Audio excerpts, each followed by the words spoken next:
Well, cool, Will. Thanks for coming back on, man. Haven't talked to you in a while, but I definitely enjoy listening to your podcast. And Stan was on as a guest a couple days ago, and I was like, Hmm. "Hell yeah, man! We got we got to get the three of us together to have a chat." So thanks for coming on, dude.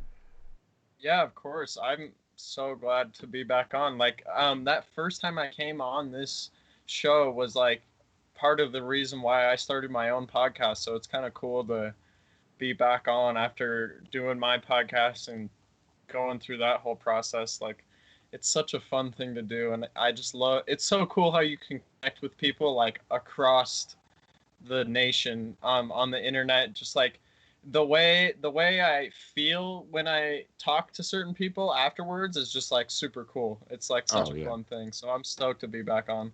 yeah, yeah. No, I mean it's and I'm glad that you see me as an inspiration to start your own podcast, because I mean yours is really good. And what I like about it too is like we kind of have a lot of the same guests, and it's like just part of that whole community, and it's like kind of you and me and Kenny, and I know you've had Rich on your podcast as well, and he's been on ours a couple times. And I hope he gets a podcast going at some point. I really like that we're like this, community that inspires each other to create content. And I think that's really motivational for me to see.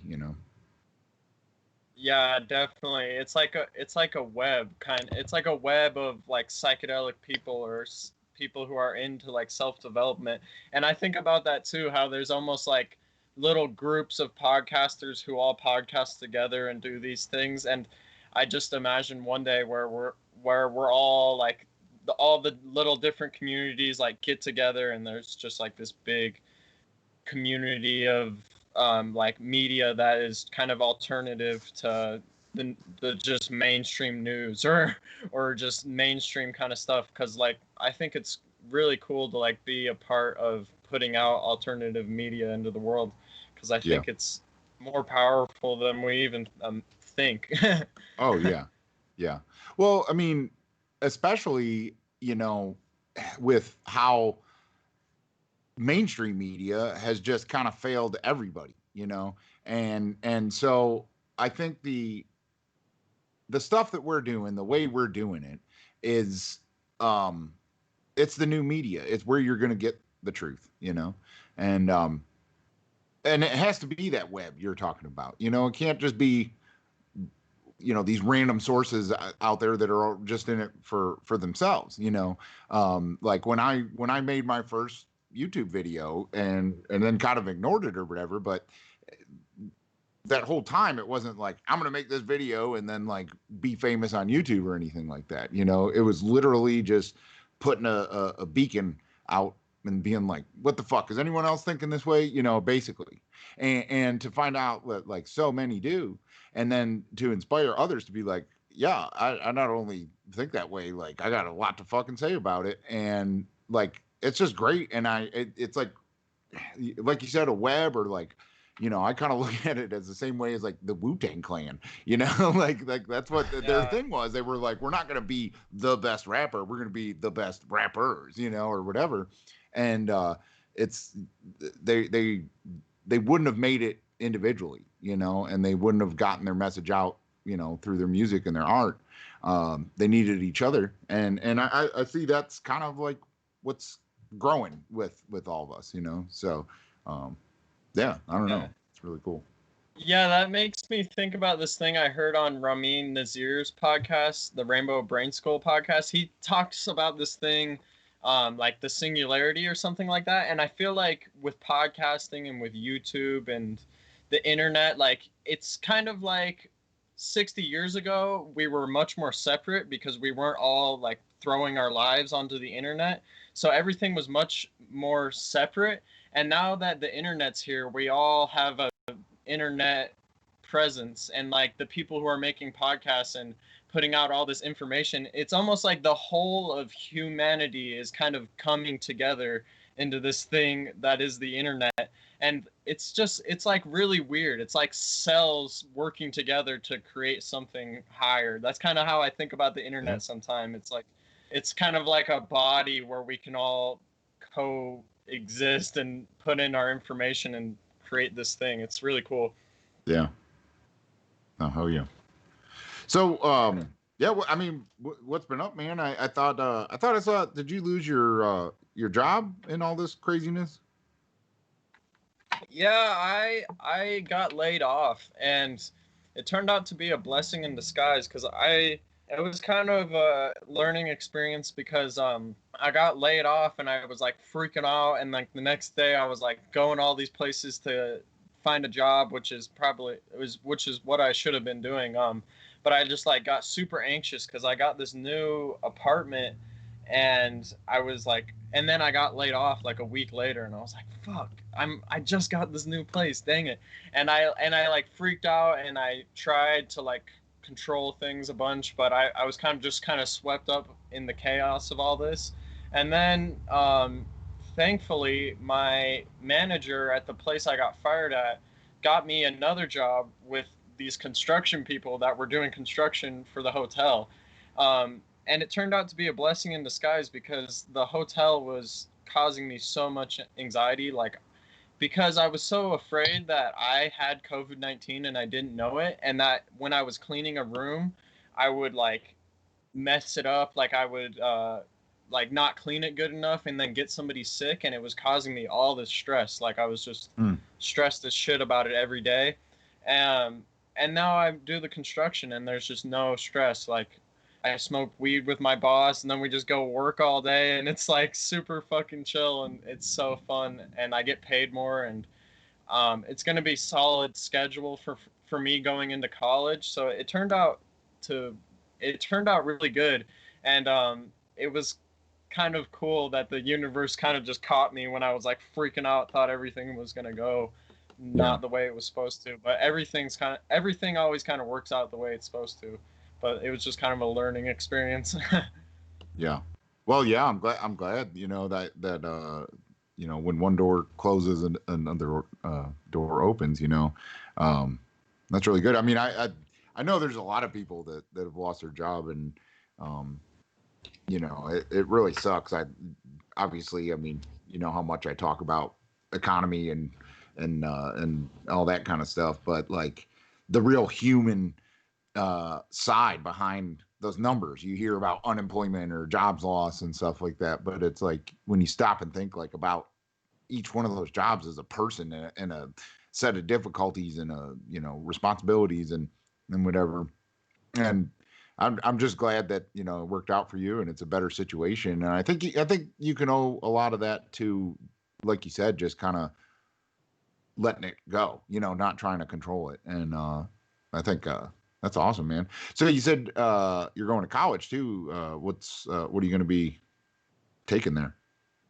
Well, I because of like psychedelics, like um I kind of got pushed in the direction of like trying to find a path for my future, at like a steady path that I could go down to like get me steps closer to what I want to do in this world.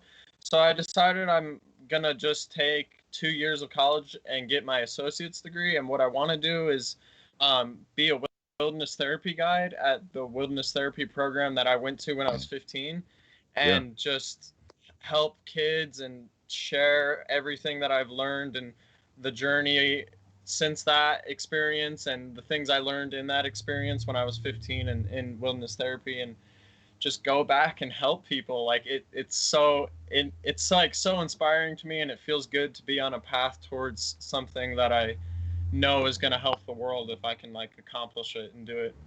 So Yeah. it feels really good to be on that path. And then I might like down the road when I get older and I don't want to do wilderness therapy, I might get an anthropology degree or like psychology degree. But honestly, I could learn all that stuff on the internet anyway, so I don't really know. I'm just getting my associates for now.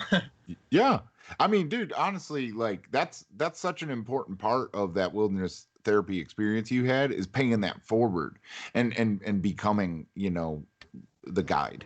I think that's super awesome, dude. That's such a good idea. And do whatever it takes to get that job, and then like you'll figure out the rest from there, but I think, one thing is like you really help find yourself by helping others find themselves. Like that's one thing I've really noticed, like just in this work I've done with this podcast and YouTube and stuff like that, and all the correspondence with people and everything. And so it's just, yeah, if you becoming a guide for the wilderness therapy would be like just the next step in your growth, and that's really awesome, man. I think that's a really good idea. Thank you. Yeah, I think there's like half the healing for me when I was there was just being a leader, like Yeah. being there for people and being like an example, because I think a lot of times when you're a leader or a person people look up to, like it brings out the better side of yourself that doesn't always come out. Like I noticed that with like a lot of philosophers, like they'll have this great like philosophy on how to live, but they won't actually like live that way. And I feel like being a leader and having people depend on me makes me want to live like practice what I preach and like live out what I'm trying to teach these people when there's people like looking up to me. And that was a lot of what it was like when I was there, just being a leader for all the kids that I was also growing with was like super helpful. And I just like stepped up to the plate more than I thought I would in that experience. Like I don't think of myself as a leader, but when I was in it, I just like stepped up to the plate and did it. And I really want to go back and like be in that position again, because it's just a very like profound thing to help people. It's so cool, and I'm so stoked to go back to it. And I actually had a crazy dream about it once I decided to do it, which was pretty cool. Oh, really? How'd that go? What happened? Yeah. I like in my dream I was getting taken back to wilderness therapy, and I was like getting taken back to wilderness therapy in the dream, and my mom, like I remember there was some part in the dream where my mom didn't say goodbye to me or something like that, and I was really upset, which was kind of random. But I remember I like went to go meet these guides, and they were about to take me away. And for some reason, while they were taking me away, I was tripping on mushrooms in the dream. It's a really weird dream.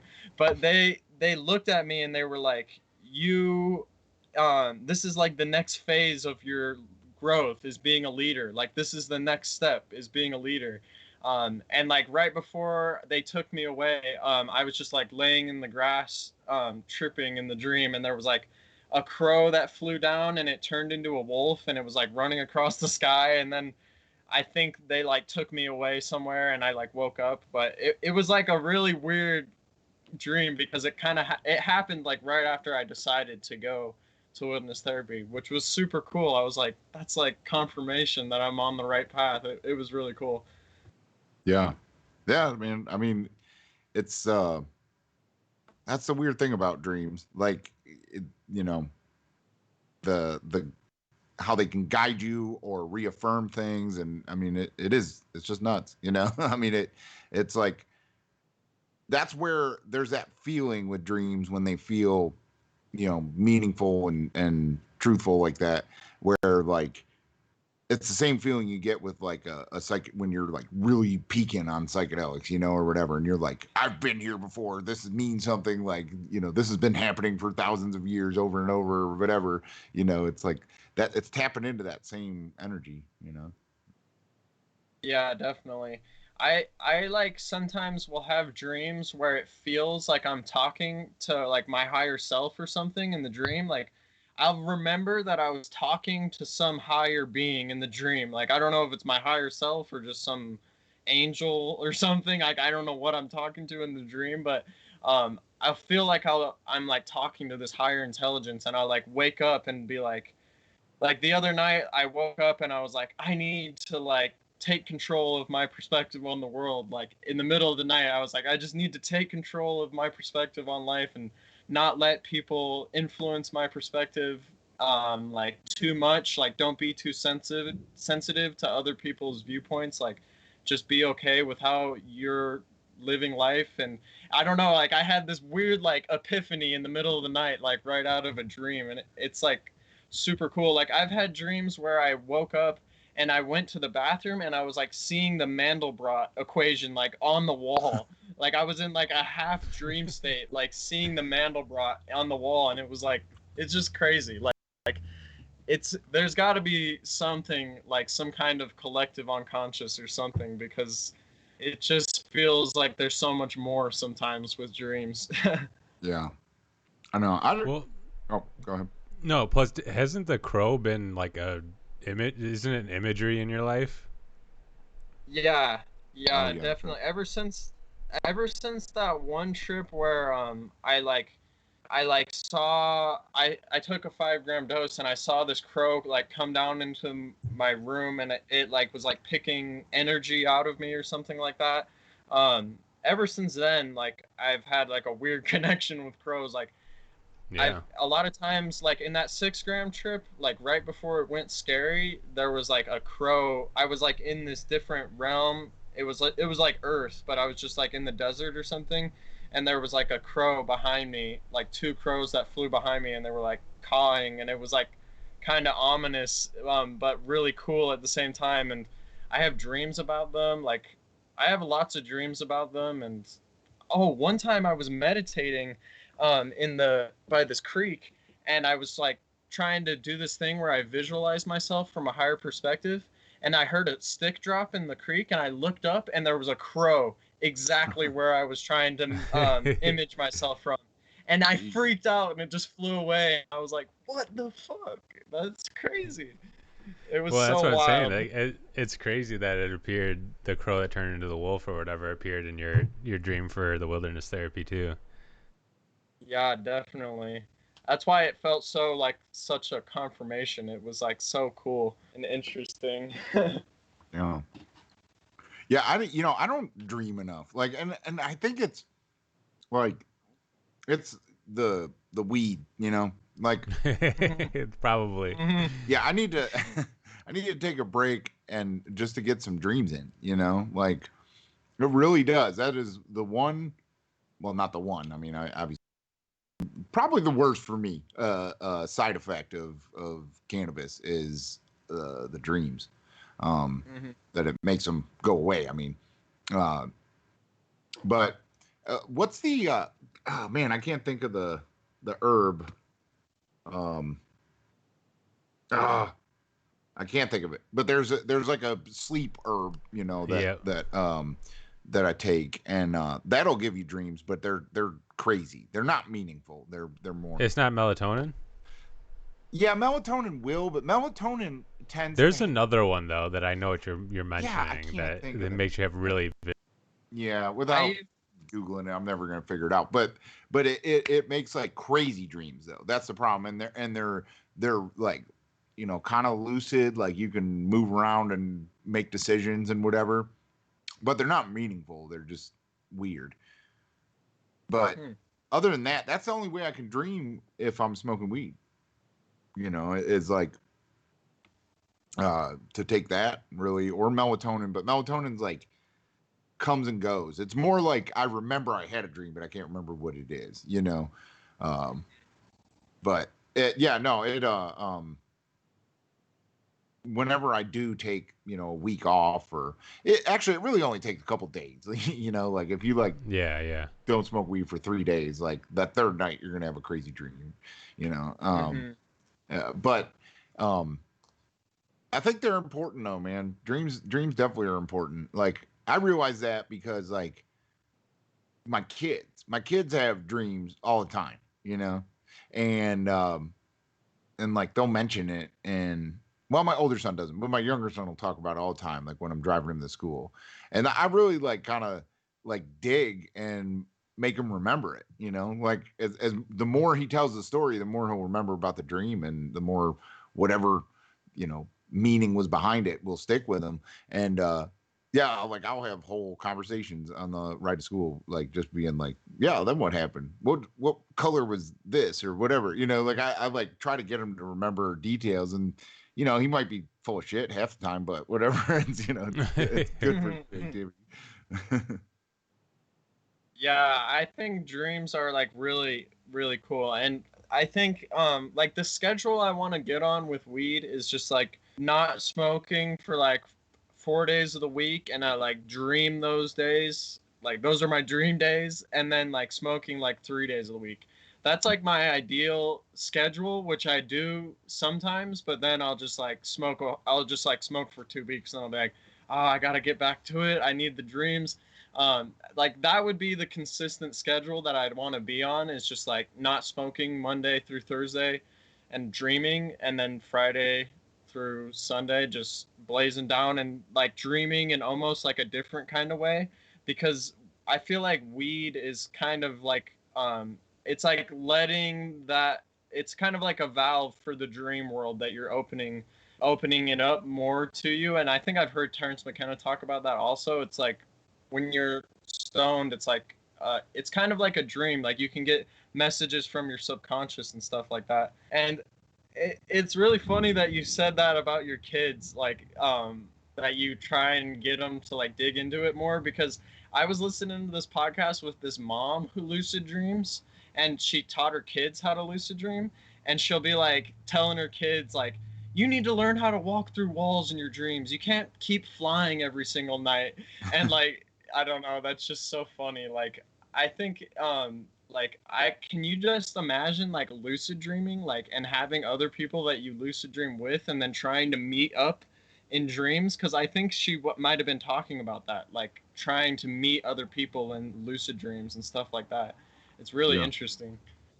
Well, so I had a weird, and I Googled the Valerian root is what I was talking Oh, about. yep, yep. Yeah. And so I was trying to remember like a lucid dream I had on there.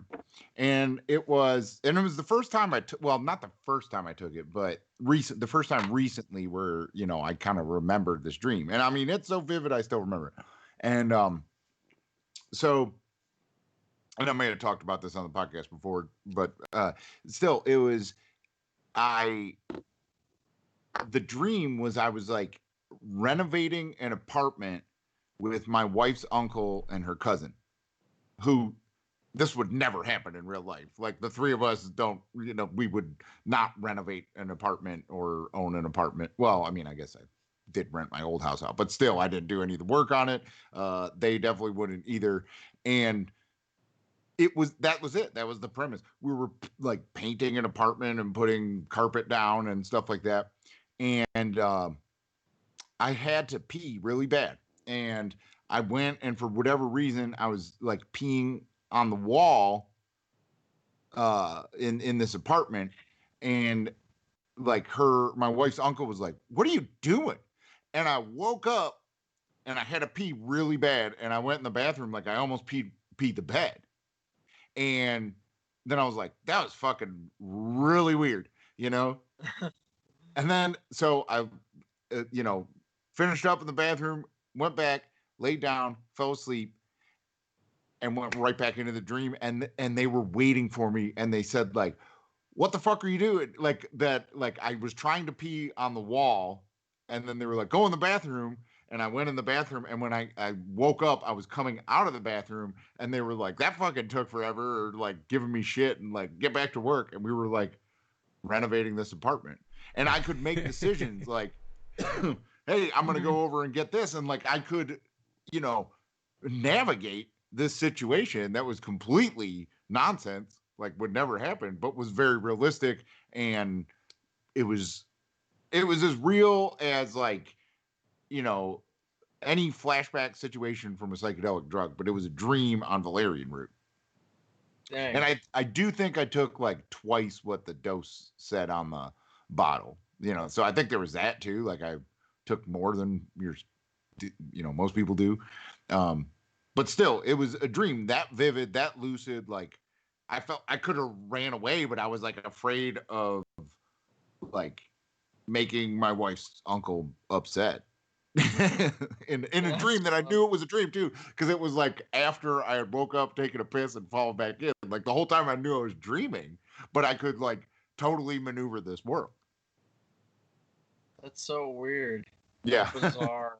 I know. Yeah, it was really weird. That's That's hilarious. Like, man, it's funny that you like went to the bathroom and then came back and were just like right back in the dream. Like it's almost like there was some part of yourself that was just still in that realm, like Yeah. peeing on the wall, and Yeah. then you woke up and just went right back into it. It's crazy.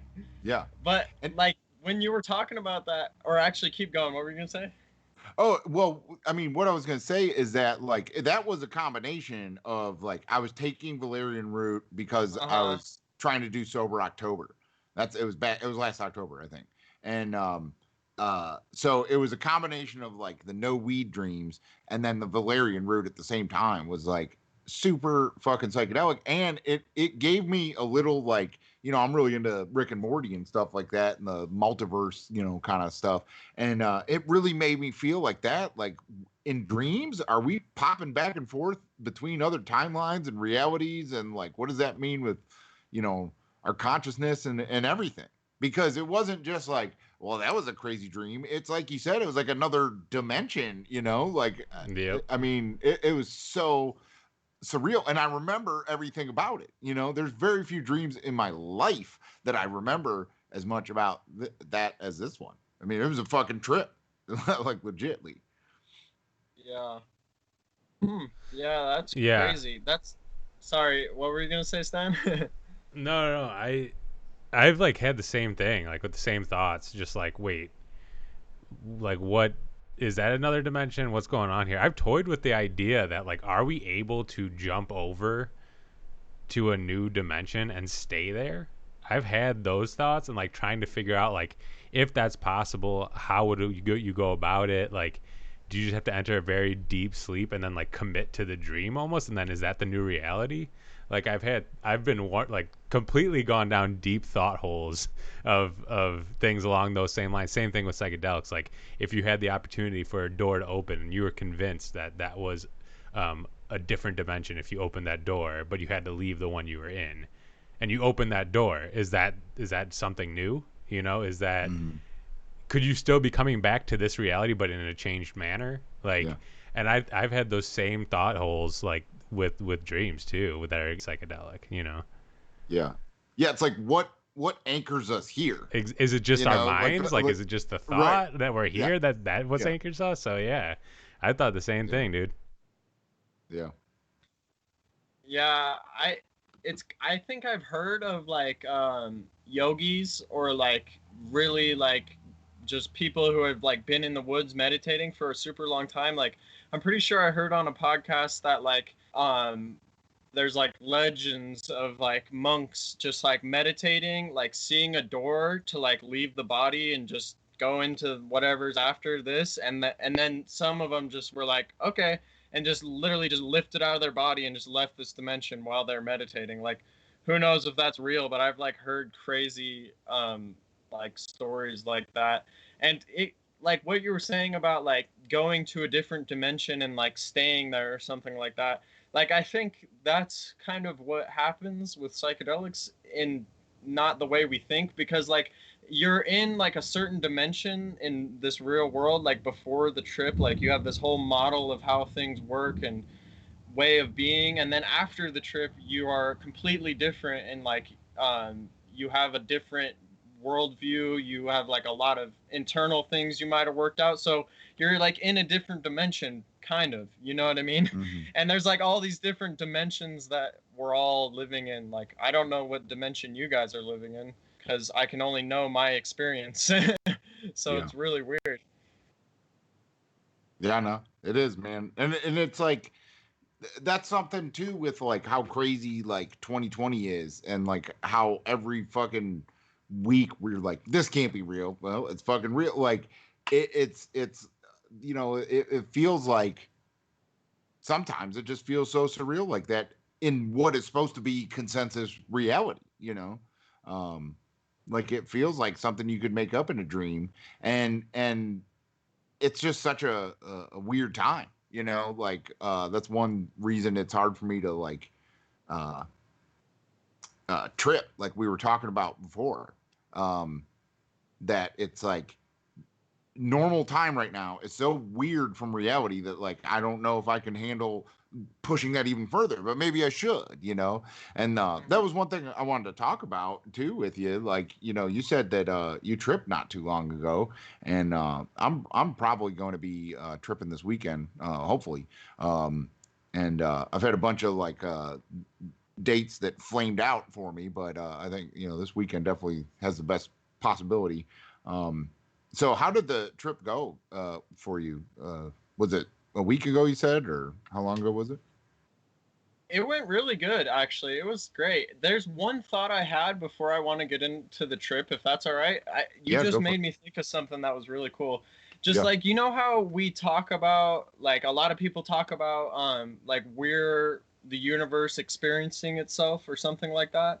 yeah, Like, I was just thinking, like, what if we are like God dreaming or something like that, and that's how the universe is experiencing itself. Like, it's like dreaming this dream of this dimension through us or something like that.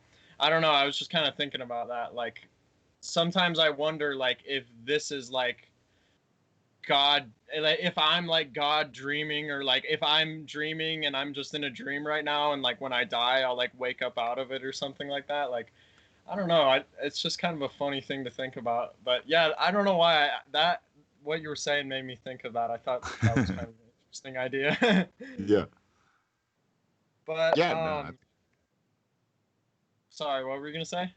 no, I think about that too, man. That like you know, this is just an experience we're having, you know, and like I mean, well, to tie that into psychedelics, like I think there's a part of me that kind of believes that uh you know, psychedelics are getting us closer towards that feeling of what it's like to not be like it's pulling Yeah, us away from this experience we're in right now, which is wherever it's pulling us towards is probably like whatever is the consciousness that's experiencing life through us, you know. um yeah, yeah. That's true. yeah, so I mean, yeah, you could call that God, you can call that whatever, you know, but it's like the universal collective consciousness, you know. Yeah, and that kind of ties into like my tripping experience like a week ago, because so my whole plan with the trip was like I was gonna do a bigger dose, but the house I'm at right now, like I'm still living with my ex, and like we're both just good people. It's just hard living with your ex, like no matter what, who it is, how good of a person, it's just challenging. So there's just kind of energy in the house that's not the best energy. Yeah, So I was like, it's probably not the best idea to do a bigger dose, just because I don't know, I don't want to do that right now. I don't want to put myself in that situation. So I decided to do like 1.5 grams, which was actually zero point 0.5 grams of penis envy, oh, okay. which is 3 times more potent than like golden teachers. So it ended Yeah, up being 1.5. Um, and my intention was to just kind of get like an update on my path in life, and just get an update on how I'm doing, and like go get like a little more insight on my spiritual views on things, so that I can go deeper in my yoga and meditation.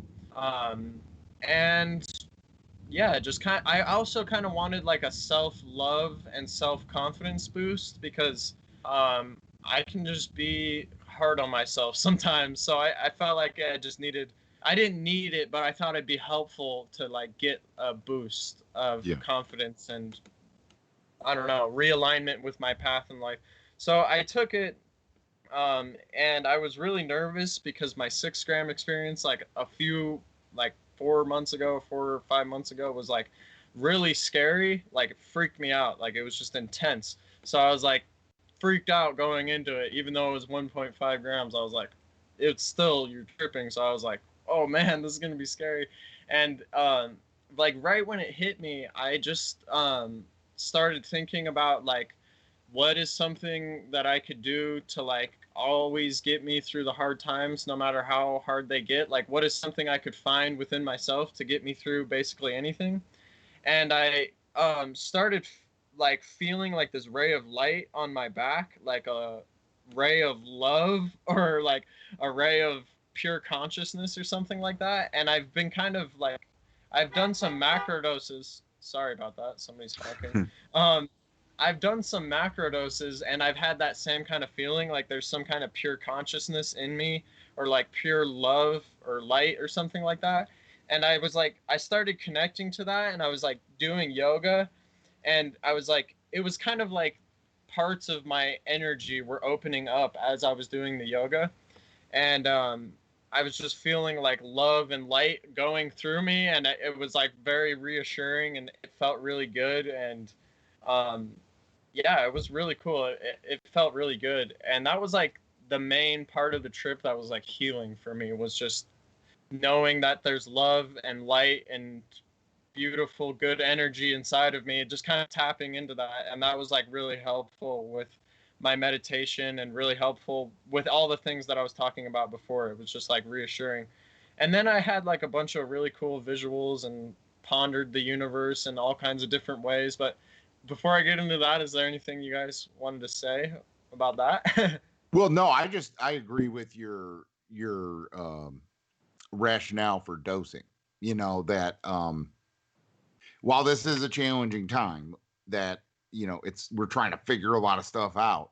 I'm not trying to do a heroic dose, like figure out the problems of the world thing right now. It's like, after everything we've all been through, like, yeah, I'm looking for a reaffirming, healing, you know, positive party time, you know, like, and that's what's great about mushrooms, is like, you can do that. Like, you know, and I've always been an advocate for that. Like, you know, it's awesome that there's people out there taking 30 and 40 grams or whatever.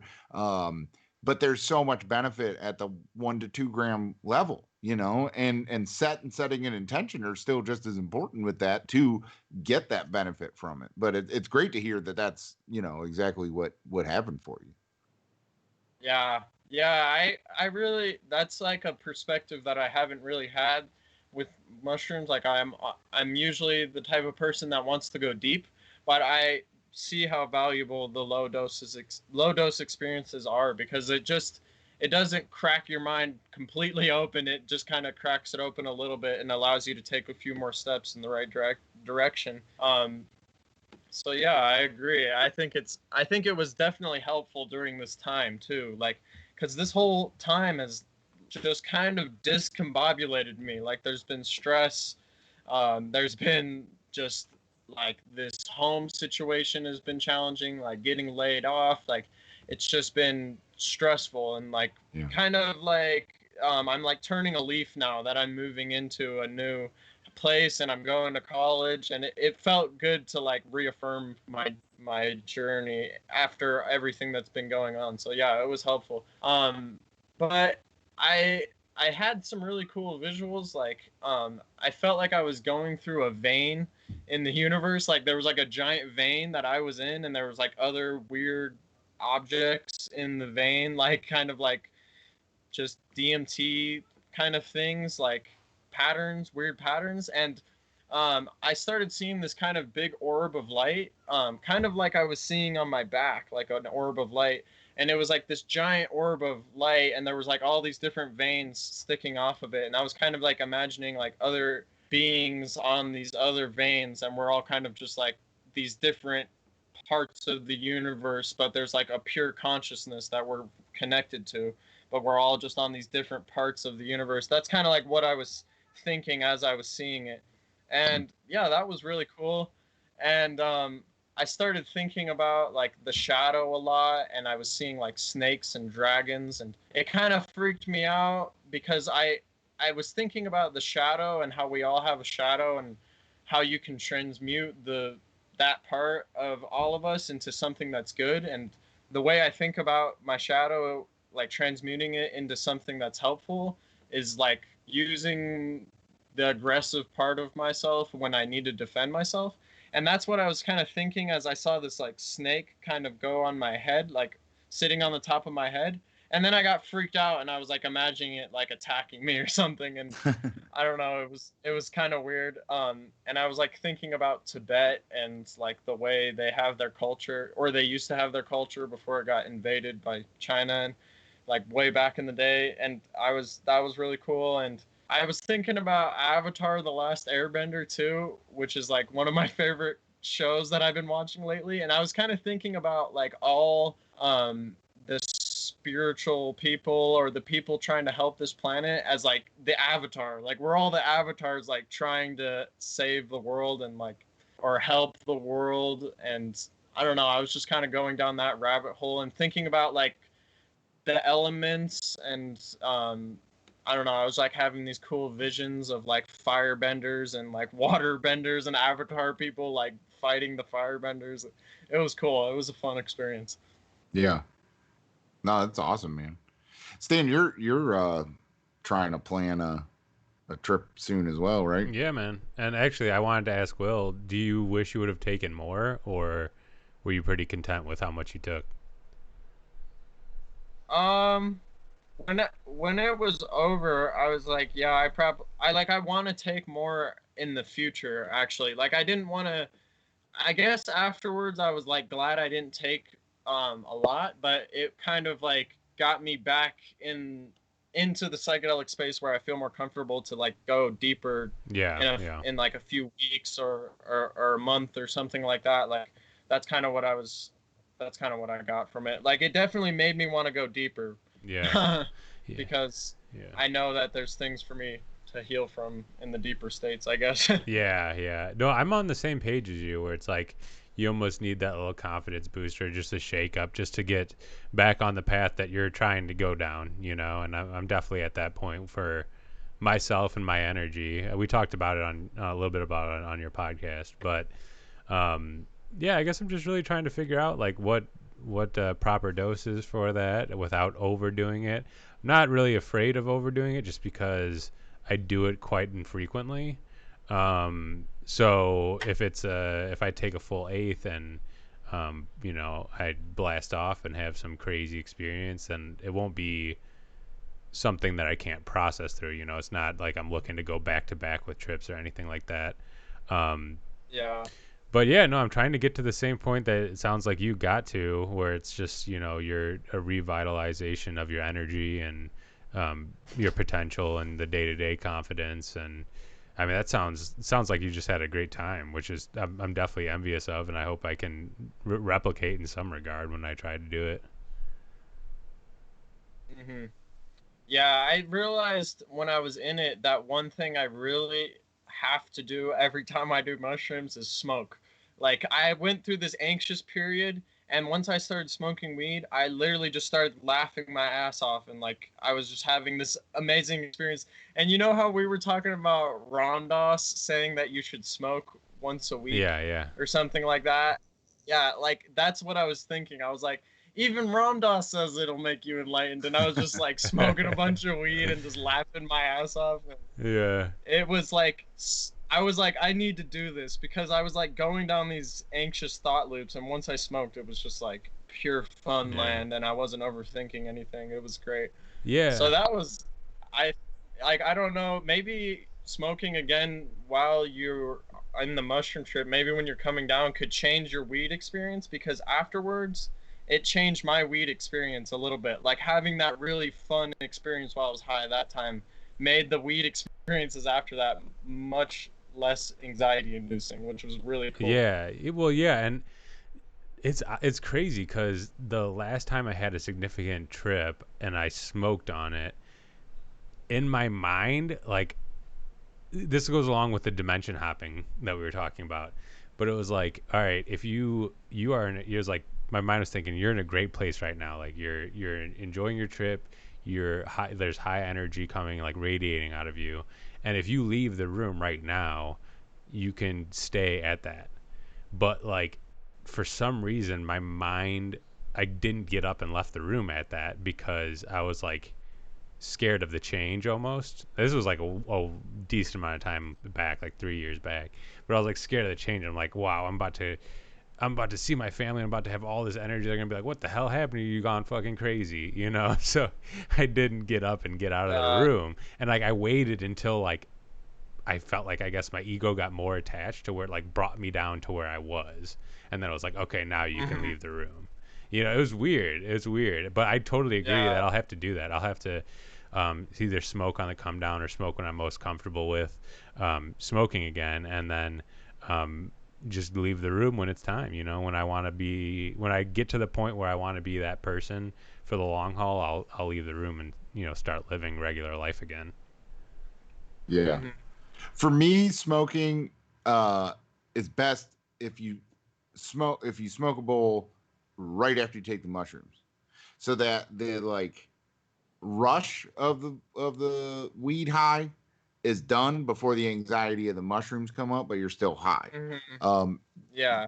like if I kind of wait till I feel the mushrooms and then smoke, then I have a terrible come up. Like then I have a Hmm. super anxious, kind of thing.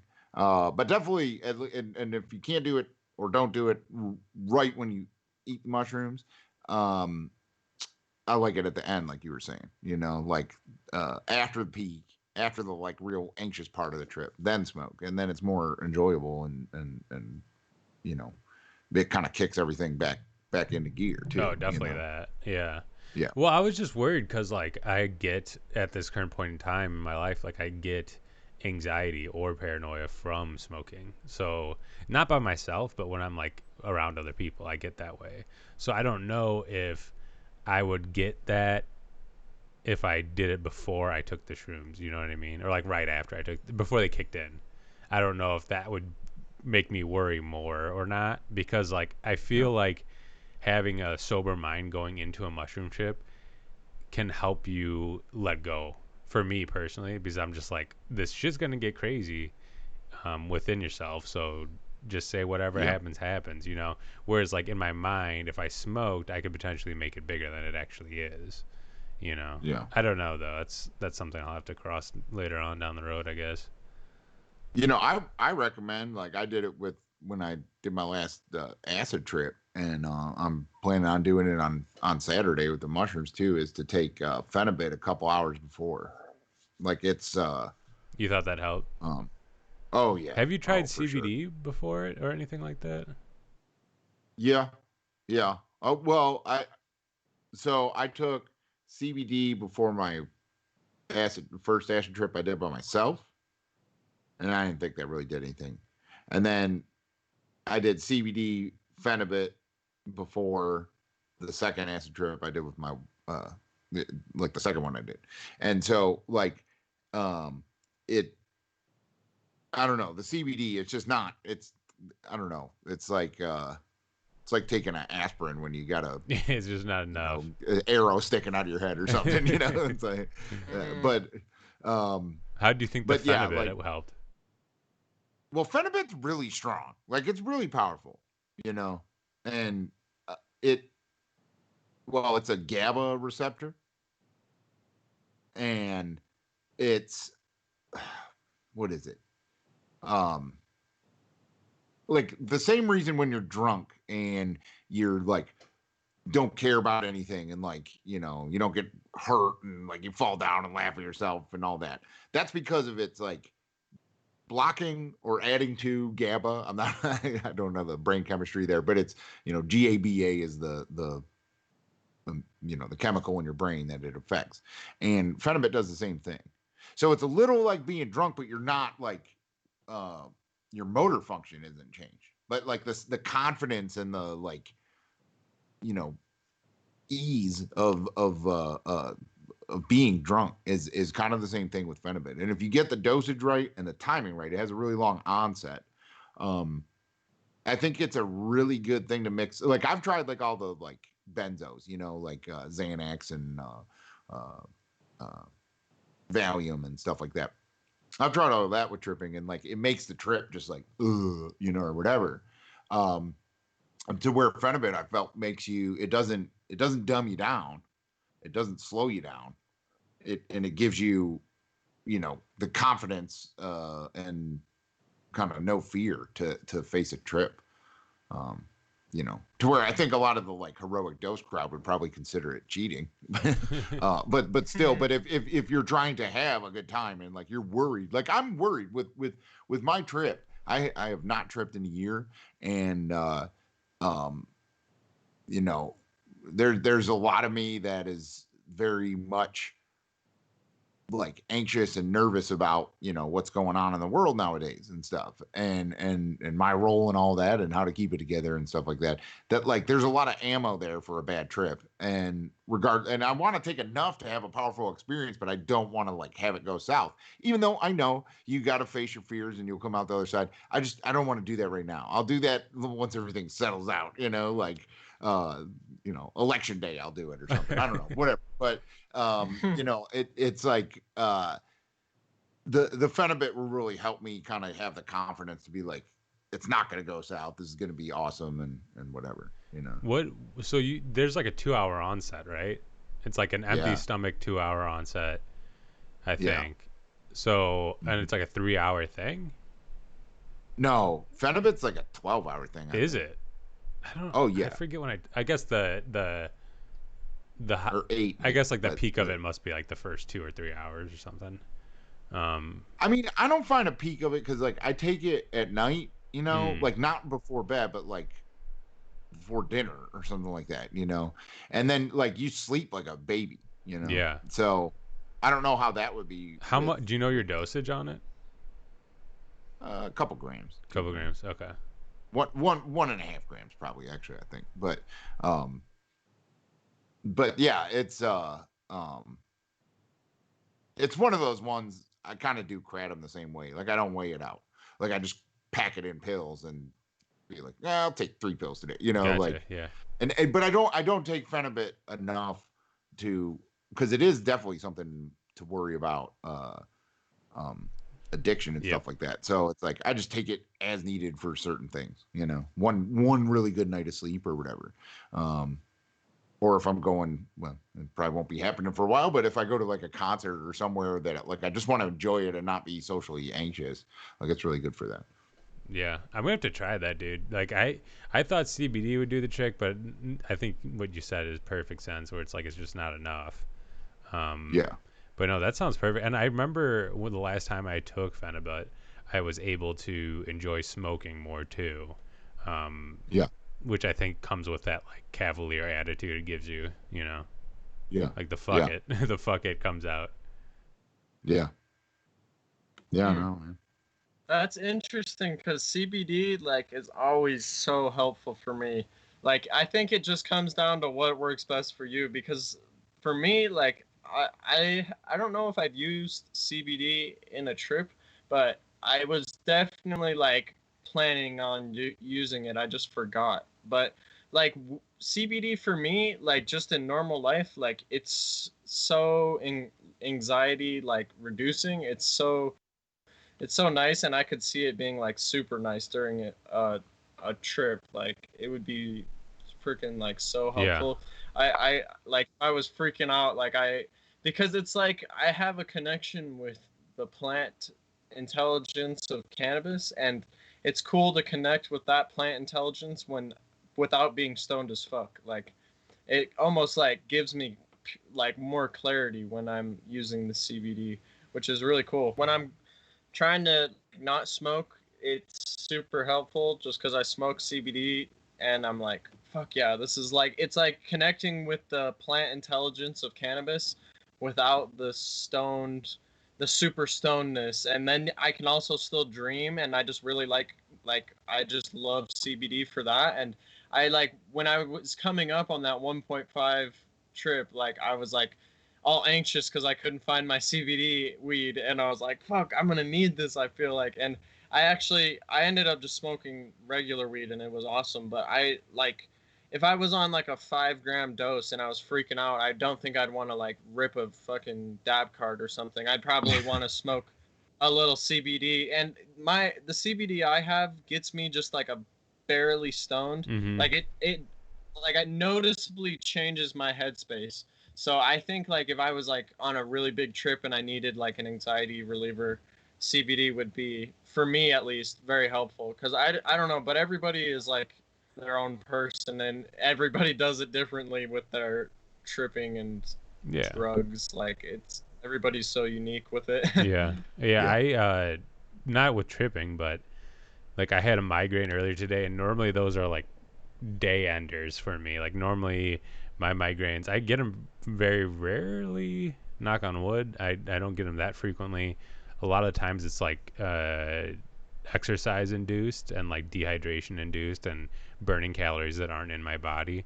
So normally I have a good monitor on it, but I had it today and like I caught it because I can start losing my vision, and that's like the first precursor to a horrible migraine for me. And I took 2 ibuprofens, like some migraine medicine, and I did a quarter of like very high dose CBD tincture. And like within 2 hours, I took probably a 10-minute nap, and I was back to normal. And it's like there's so much potential in CBD that's like uncharted, that it's cool that like you can just digest it in a CBD cigarette now. And it's like more it's, I mean, something else is being marketed to us, but it's cool that it's like for people that don't really necessarily want the THC headspace, you know, they can still, like you said, tap into a different vibe.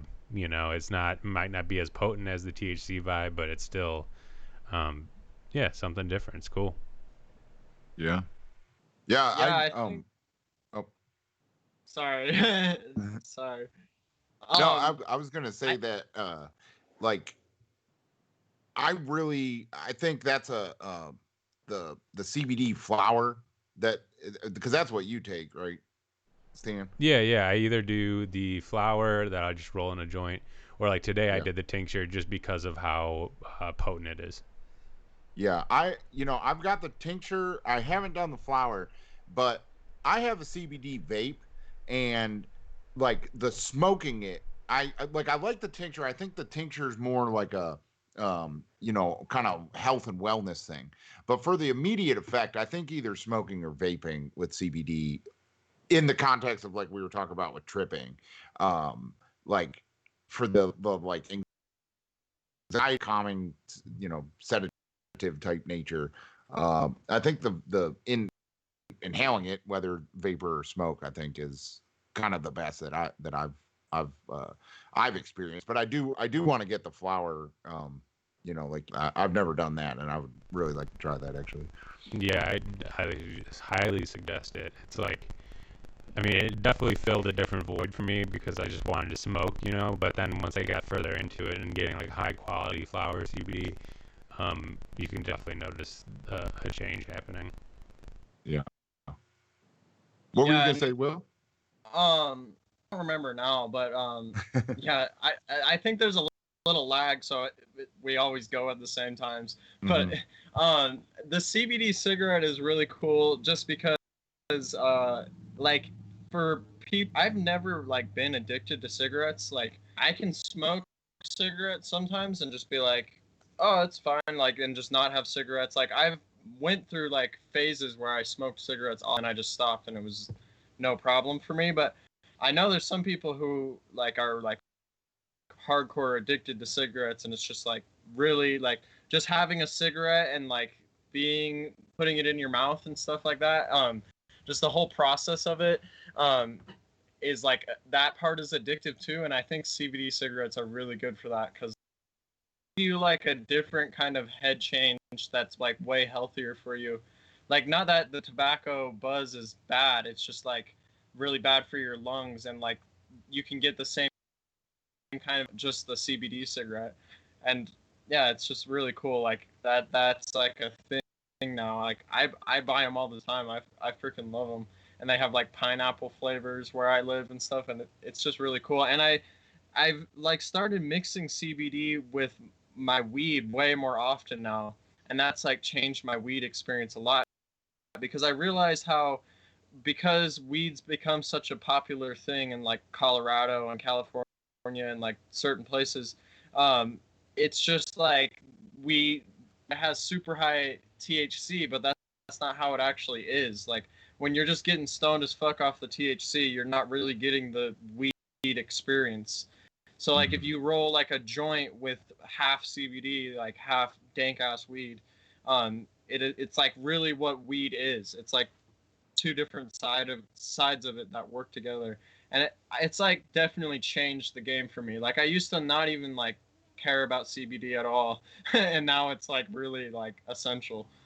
That's a good idea. Actually, I'm gonna try and find I hope they have those in my state, but I think like because I always want to smoke cigarettes during like a trip or whatever, and I think to substitute it with the CBD cigarettes for still the habitual thing like in your hand and everything. I think I'm going to try and find some of those. I think that would be a good alternative to not smoke a pack of cigarettes on Saturday when I trip.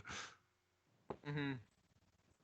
That's interesting. I would never be able to smoke cigarettes while I'm tripping. Like it's like I just think about how bad it is for me. Like one time I was on motion, I just was like feeling like this gunk in my throat, and then I just stopped smoking cigarettes because I had this realization like tobacco is not good for me. And it was like I feel like if I smoked it during a trip, it would just be like obvious how like it wouldn't be good for me, but now that I think about it, I definitely have smoked cigarettes in like while I took the before, so I guess it is kind of understandable.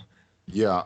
Well, it is. Well, so okay, that's an interesting topic to talk about then, because I mean, for me, like, I mean, nicotine's got its fucking hooks in me. Like, I'm a nicotine person. Like, I go between like nicotine gum and smoking, consistently, like just back and forth, like quitting, not quitting, quitting, not quitting, and uh, yeah, with psychedelics, it's always like I don't know, like it's like like maybe the anxiety, maybe just the rush. I don't know, but like, yeah, I could easily smoke a pack of cigarettes in a night. Acid on mushrooms, it does hit a point where like I'm getting a message from the mushroom, like fucking put these things down, like these are not good for you, and I don't get that message from LSD and like, uh, I can't get enough cigarettes on LSD, but mushrooms, there is like a certain point of the trip where it's I shouldn't do this, and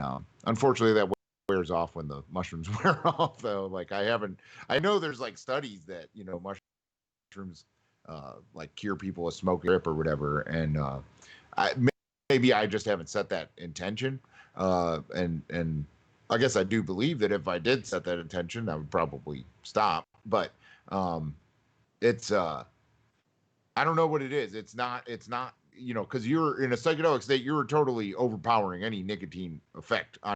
It's totally the habitual like thing, and that's why I didn't think about that. This has been a revelation here with the CBD cigarettes, which I've seen. I've bummed them off of friends and stuff like that. I've never gone out and bought a pack, but that's like kind of a thing. Like even if I'm in a non-smoking period, if I'm tripping, because I know I'm going to go through them, so I'm definitely going to track down a pack of CBD cigarettes tomorrow and hopefully, kind of do a switch there for me.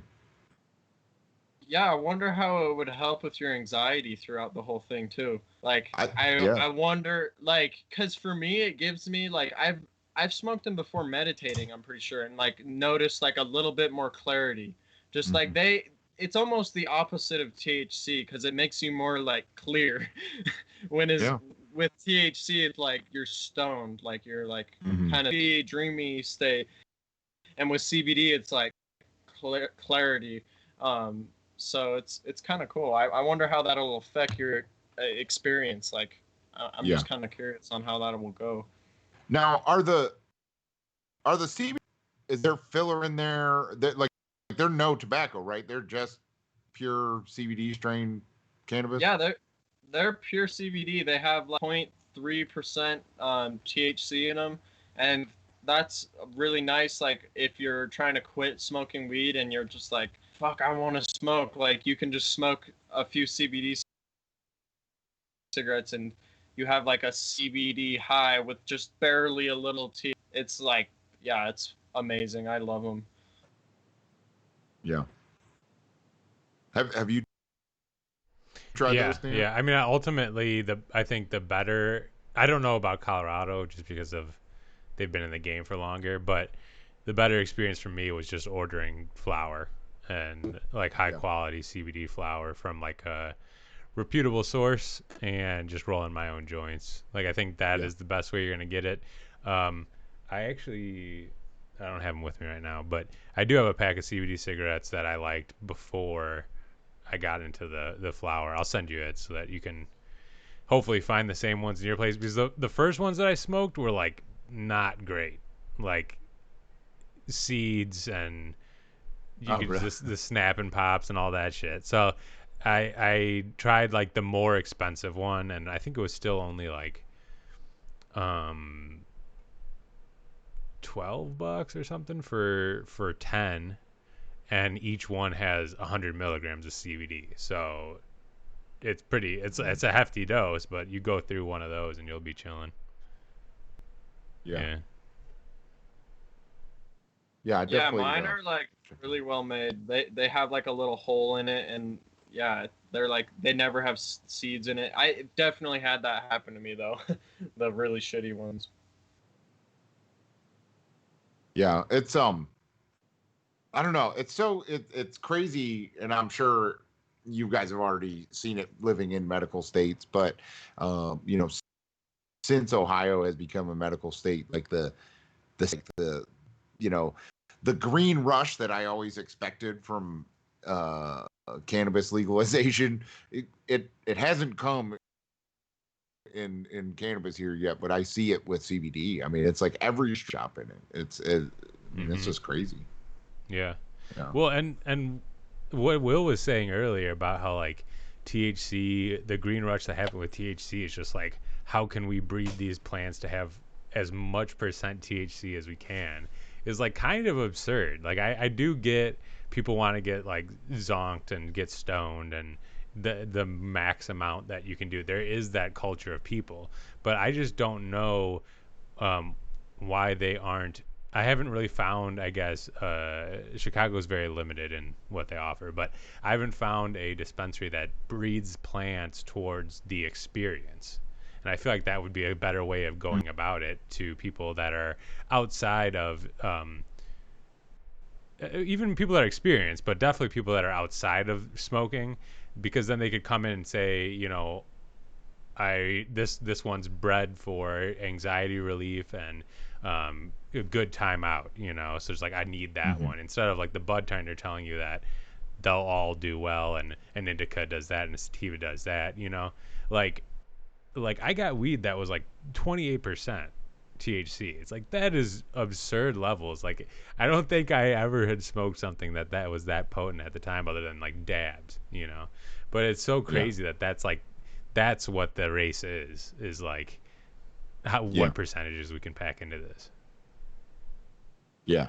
Yeah, yeah, and it's so American. Like it's Yeah. so like go to the highest point, get just do it all the way, like be the best smoker, like do the biggest dab at the highest percentage. Like it's just so like as like medical mushroom or medical psychedelics come into our culture, like it's gonna be like a learning it's going to be like a learning experience for a whole culture, like learning how to use these things in the best way to like optimize everybody's experience with them. And it's just like really interesting to think about like the ayahuasca cultures that just have like that medicine just like implanted into the community, and that they've been doing it for so long and they just know exactly how to use it to get a result.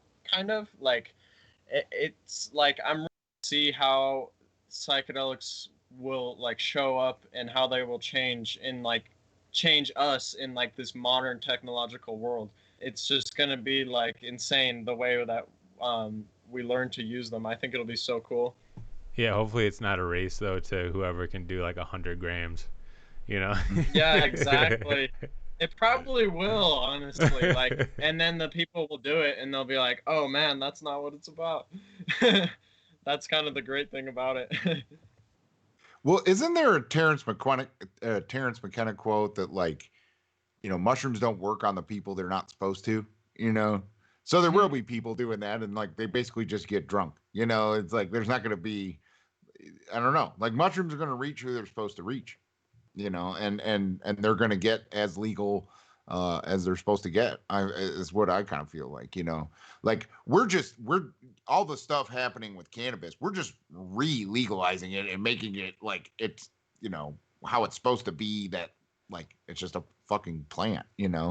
And there's a lot of use to it, and it can have some downsides. And we took those downsides and made it illegal. But we're just kind of redoing it. um And I think mushrooms, as they become legal, will we're reintroducing them into just human culture through spirituality, I think, and so like I think there's like those are kind of the two differences in the legalization of psychedelic. Well, I guess I'm speaking specifically about mushrooms, but you know the psychedelic experience is something that can be so powerful that it has like kind of a self limiter, I guess, if that makes sense. Like it kind of won't get out of control. Like society fears it will, but it kind of like won't. There'll be a couple weird, stories that the media can take off on, but for the most part, I think like psychedelics attract who they're supposed to attract to them. Mm-hmm. Yeah, and I don't know if it'll ever be like fully legal. Sadly enough, like I don't know if it'll ever be like going to a weed shop and buying mushrooms. I guess But I mean, don't know. It used to be in other cultures, yeah. Like I mean, I guess like aren't truffles like the stems of mushrooms? Isn't that what it is?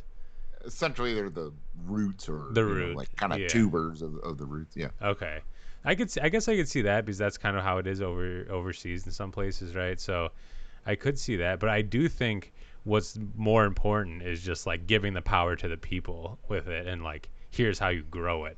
Yeah. Like the people, like you said, I think more people will seek it out and do it themselves than will wait for a store to open. And yeah, like I don't see there being a huge wave of people going to try mushrooms because I think the people that have wanted to or will want to will find it themselves. It's kind of how that works. Yeah, I mean, I guess my thinking on that though is, like in Amsterdam, where truffles are legal now, like you said. I think they're legal in Canada too, or they can get them shipped there or something. Yeah, something weird. Yeah, or I forgot what that is. Well, no, mushrooms are too. Never mind. But regardless, to take my, I personally experienced in Amsterdam, 20 years ago, mushrooms, peyote, and what they called smart drugs. But smart drugs were like 2CB and I can't think of the others. Like they were like, ecstasy was illegal, but like all the other like research chemicals that are similar to that were legal and sold at these stores, and they've since been made illegal. But that isn't due to like they were getting out of control and it was crazy and like people were like, we got to do something about these kids and their crazy pills and mushrooms, like it wasn't like that. It was just a change in like the politicians and the like the view they wanted to put forth for their city or country or whatever. I'm not up to date on how the laws actually changed there, but it wasn't because of like some crazy incident or lots of crazy incidents. There was drunken crazy people running around not on these psychedelic drugs and they don't do anything about the alcohol. So it's that's what I mean is that like society and the politics around psychedelics just have to change. The drug does what it's going to do. The drugs do what they're going to do. And aside from some random outliers, most people are going to have, an experience that may really impact them severely, but won't impact other people and lead people to think that it needs to stay illegal or become illegal again or whatever. I guess if that makes sense. No, yeah, it does. I don't know. I was always fearful of like one high profile person's bad anecdote about an experience, or like John Hopkins fails with their studies, or something like that. MAPS doesn't do what they're trying to do, or something falls apart, and then it just like kind of reverses.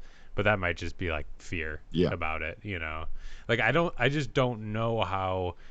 I mean, I guess I could be saying the same thing like 10 years ago about weed, but like I don't know how there's like an urgency for there to be mushrooms out, and and there doesn't legalized. need to be. Like, I mean, look at look at the connections we made of people that obviously have no problem getting these things, right? You know, and are very normal people living normal lives.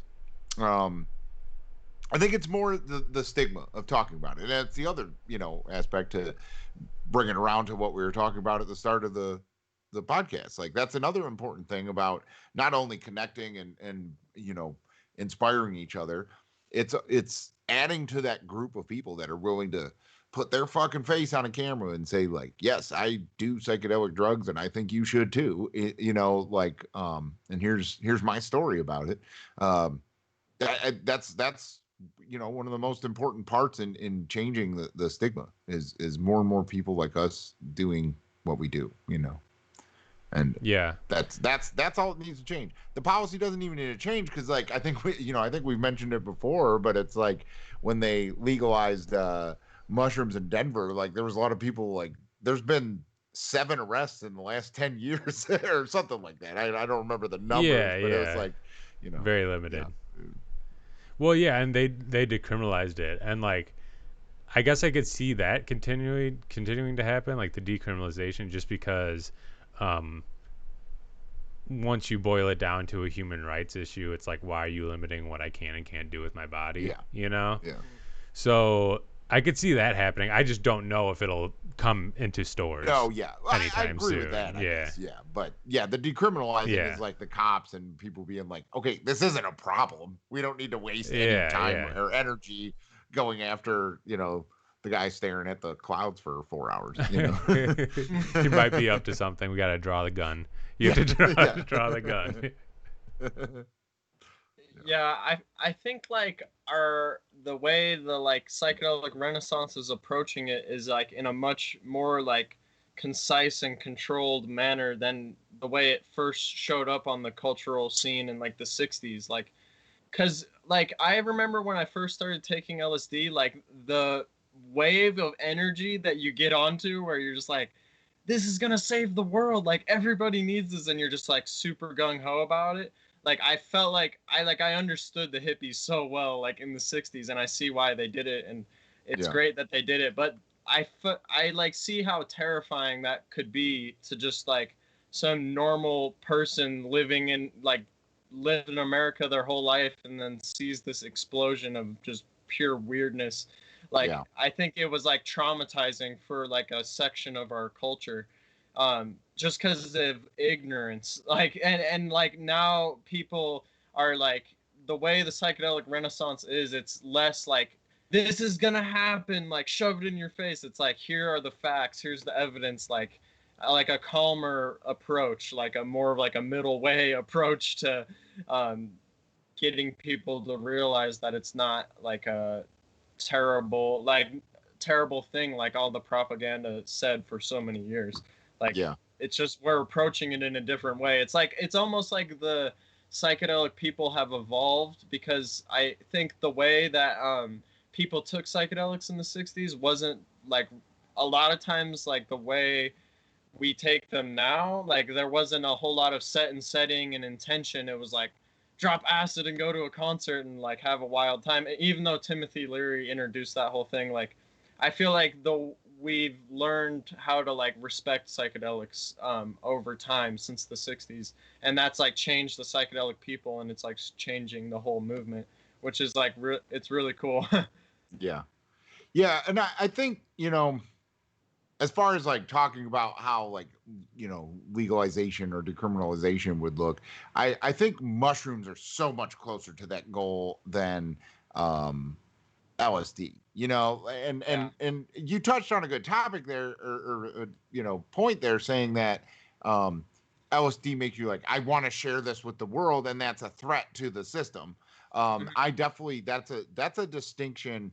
Mushrooms are very like, well, personal, but also like one with the earth kind of feeling, to where LSD is more of a like, you guys got to get in on this kind of feeling.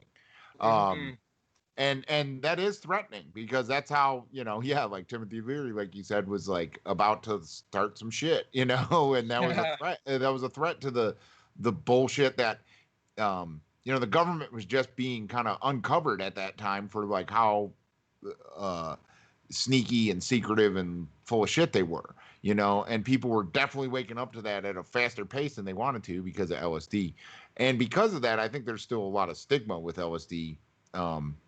You know, so it's like mushrooms seem to be that like the stigma around mushrooms is like, oh yeah, magic mushrooms, I bet you see some colors, you know, like that's what like a non-druggy person would say about mushrooms or whatever, you know. And where I've even had someone like, you know, ask me like, this is my response when people are like, so what is mushrooms like? I'm like, well, it's a lot like weed, except you can talk to aliens and see the future and hug your dead grandma.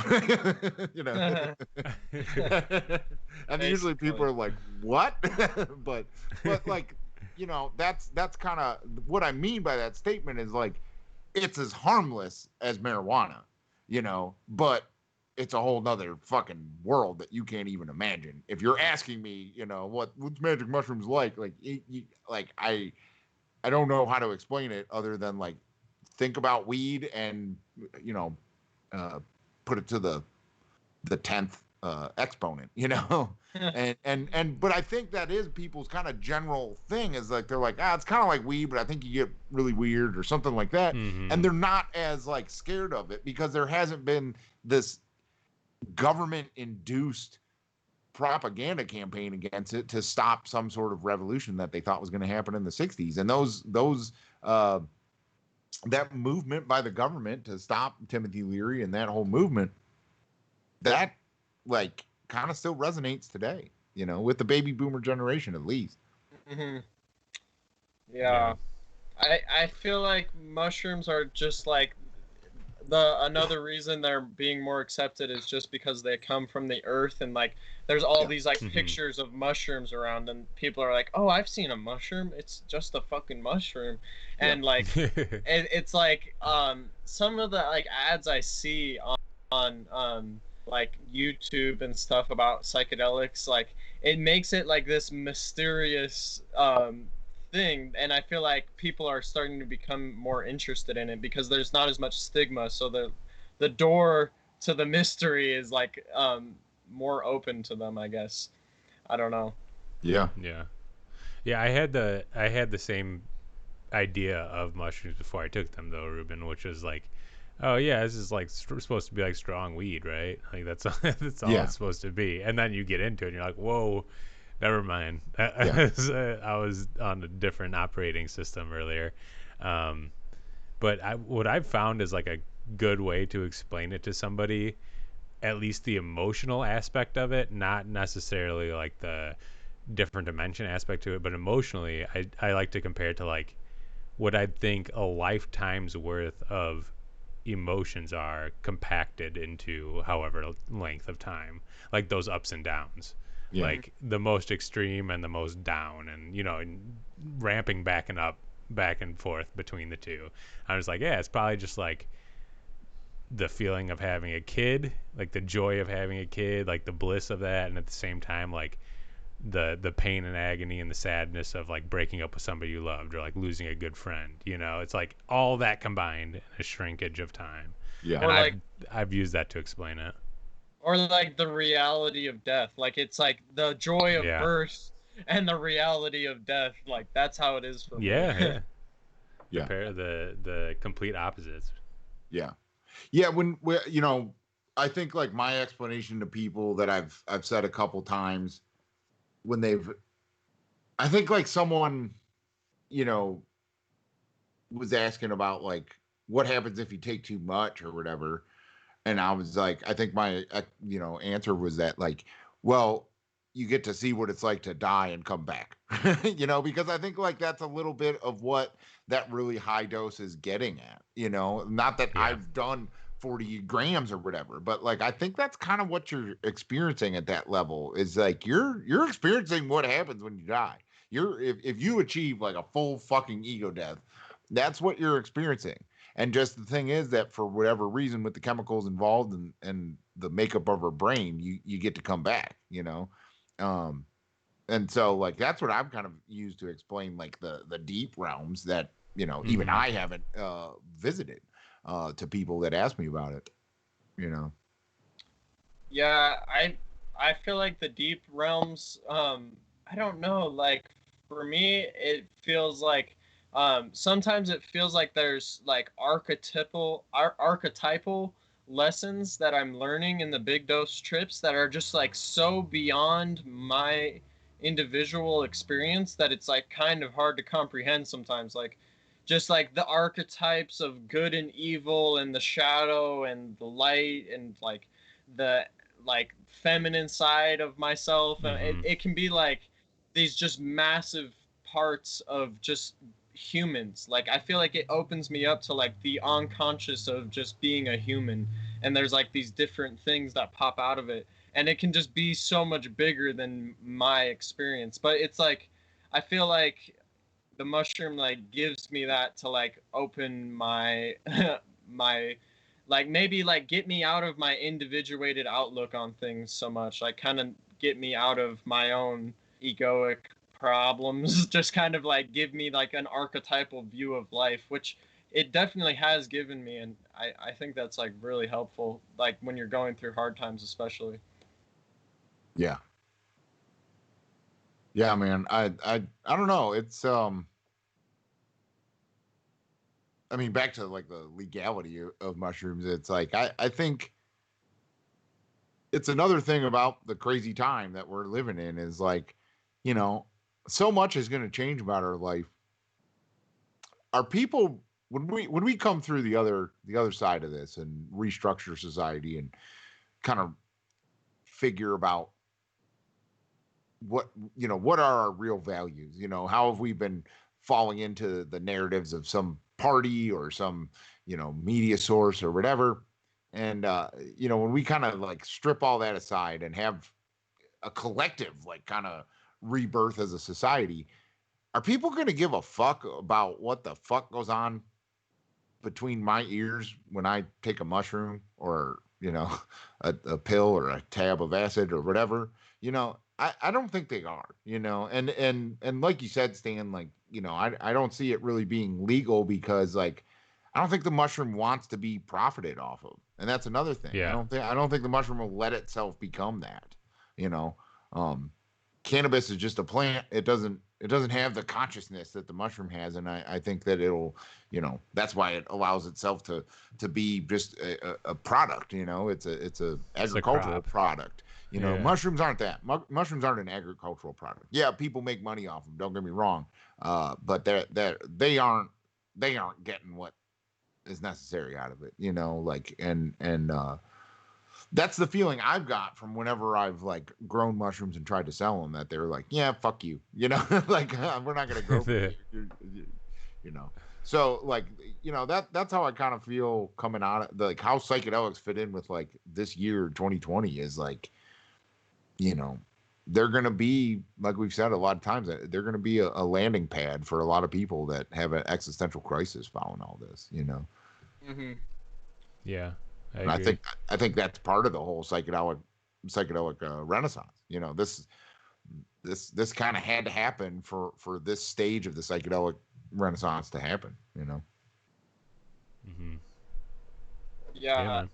I think they're just like one of our greatest cultural teachers. Like I hope when I'm like old and frail, like I wonder what the world will be. Like it's so crazy to think, cuz I feel like I'm like very young in this crazy transformative time. Like we could be going to Mars in the next 50 years. Like they're like Mm-hmm. psychedelics are becoming legal. Like it's just such a strange time. Like I really wonder like um what like the world is going to become. Like it feels like chaos is what is going on right now, and it's kind of what is always going on, and that kind of feels like what the future will be is some kind of chaos.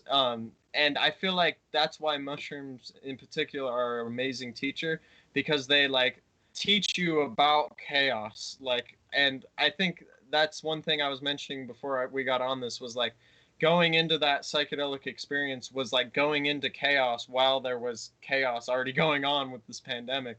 Yeah. And I feel like it's helping me navigate the chaos. And I feel like that's what psychedelics could do especially mushrooms in like the future, just because I imagine mushrooms as just kind of a chaos, but with a chaos with some kind of intelligence in it. Yeah.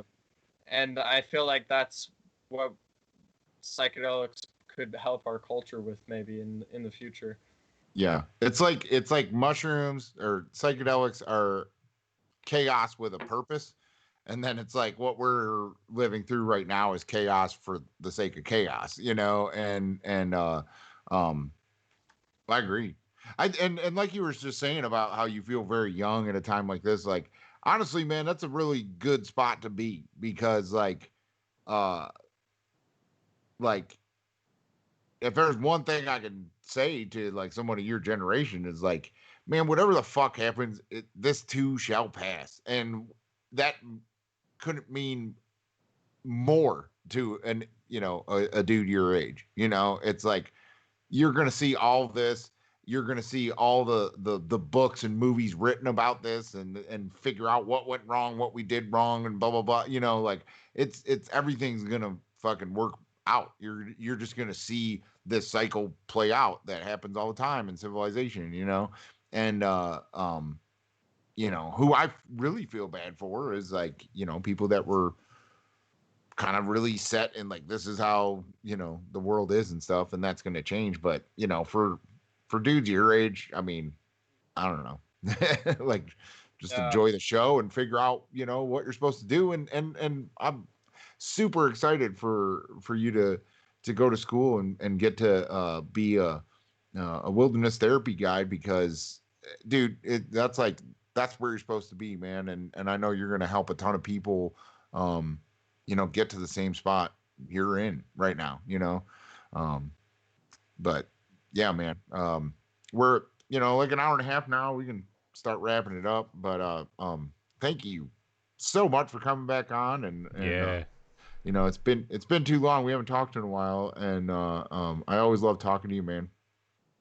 Yeah, thank you so much for the support, and thank you, Stan, for helping me get my podcast going. And just thanks for all your guys' support. You're a huge reason why I'm doing all this. So yeah, thanks a ton. I'm glad we got to talk. It was fun. Awesome, man. Awesome. Take care, buddy. Yep.